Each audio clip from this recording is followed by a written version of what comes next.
ಚಾಮರಾಜ ಕ್ಷೇತ್ರದ ಶಾಸಕರನ್ನ honey trap ಮಾಡುವ ಪ್ರಯತ್ನ ಮಾಡಲಾಗಿದ್ದು ಈ ಪ್ರಕರಣಕ್ಕೆ ಸಂಬಂಧಪಟ್ಟ ಆರೋಪಿಗಳನ್ನ ಸದ್ಯಕ್ಕೆ ಪೊಲೀಸರು ಬಂಧಿಸಿದ್ದಾರೆ. ಚಾಮರಾಜ ಶಾಸಕ ಹರೀಶ್ ಗೌಡ ಇವರನ್ನ ಹನಿ ಟ್ರ್ಯಾಪ್ ಮಾಡಲಿಕ್ಕೆ ಪ್ರಯತ್ನ ಮಾಡಿದವರನ್ನ ಸದ್ಯಕ್ಕೆ ಸಿಸಿಬಿ ಪೊಲೀಸರು ಅರೆಸ್ಟ್ ಮಾಡಿದ್ದಾರೆ. ಮೈಸೂರು ಮೂಲದ ಸಂತೋಷ್ ಹಾಗೆ ಪುಟ್ಟರಾಜು ಅರೆಸ್ಟ್ ಆದವರು. ಹನಿ ಟ್ರ್ಯಾಪ್ ಮಾಡಿ ಹಣಕ್ಕೆ ಬೇಡಿಕೆ ಇಟ್ಟಿದ್ರಂತೆ ಆರೋಪಿಗಳು. ಮೈಸೂರಿನ ಚಾಮರಾಜ ವಿಧಾನಸಭಾ ಕ್ಷೇತ್ರದ ಶಾಸಕ ಹರೀಶ್ ಗೌಡ ಅವರು ದೂರನ್ನ ದಾಖಲು ಮಾಡಿದ್ರು. ಈ ದೂರಿನ ಅನ್ವಯ ಕೇಸನ್ನ ದಾಖಲಿಸಿಕೊಂಡು ತನಿಖೆ ಮಾಡಿದ ಸಿಸಿಬಿ ಪೊಲೀಸರು ಇದೀಗ ಇಬ್ಬರನ್ನ ಬಂಧಿಸಿದ್ದಾರೆ. ಸಂತೋಷ್, ಪುಟ್ಟರಾಜು ಅರೆಸ್ಟ್ ಆಗಿರುವ ಇಬ್ಬರು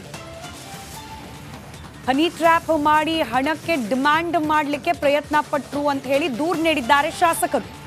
ಶಾಸಕರ ದೂರಿನ ಅನ್ವಯ ತನಿಖೆಯನ್ನ ನಡೆಸಿ ಇಬ್ಬರನ್ನ, ಮೈಸೂರು ಮೂಲದ ಇಬ್ಬರನ್ನ ಸಿಸಿಬಿ ಪೊಲೀಸರು ಬಂಧಿಸಿದ್ದಾರೆ. ಮತ್ತಷ್ಟು ಡೀಟೇಲ್ಸ್ ನಮ್ಮ ಪ್ರತಿನಿಧಿ ನಾಗರಾಜ್ ನೀಡ್ತಾ ಹೋಗ್ತಾರೆ, ದೂರವಾಣಿ ಸಂಪರ್ಕದಲ್ಲಿದ್ದಾರೆ. ನಾಗರಾಜ್, ಏನಿದು ಪ್ರಕರಣ? ಬ್ಲ್ಯಾಕ್ ಮೇಲ್ ಮಾಡ್ಲಿಕ್ಕೆ ಪ್ರಯತ್ನ ಪಟ್ಟರು ಅಂತ ಹೇಳಿ ದೂರು. ಯಾವ ರೀತಿ ಬ್ಲ್ಯಾಕ್ ಮೇಲ್? ಇಬ್ಬರ ಪೂರ್ವಪರ ಏನ್ ಮಾಹಿತಿ ಇದೆ ಬಗ್ಗೆ?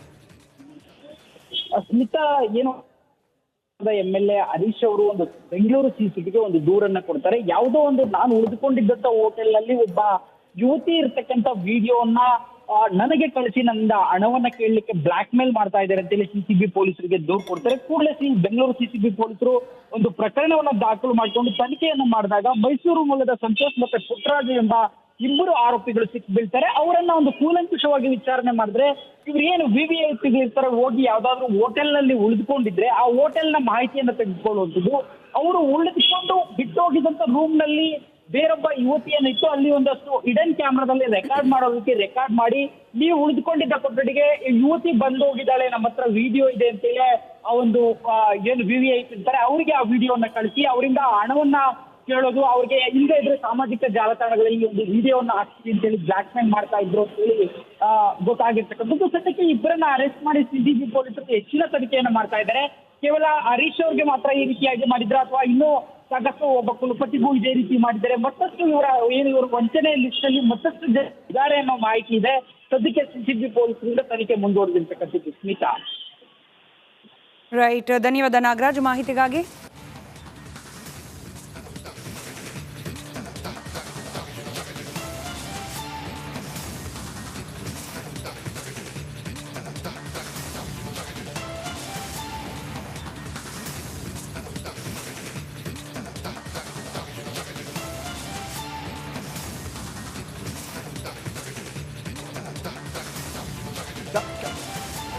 ಒಂದು ನಿಮಿಷ.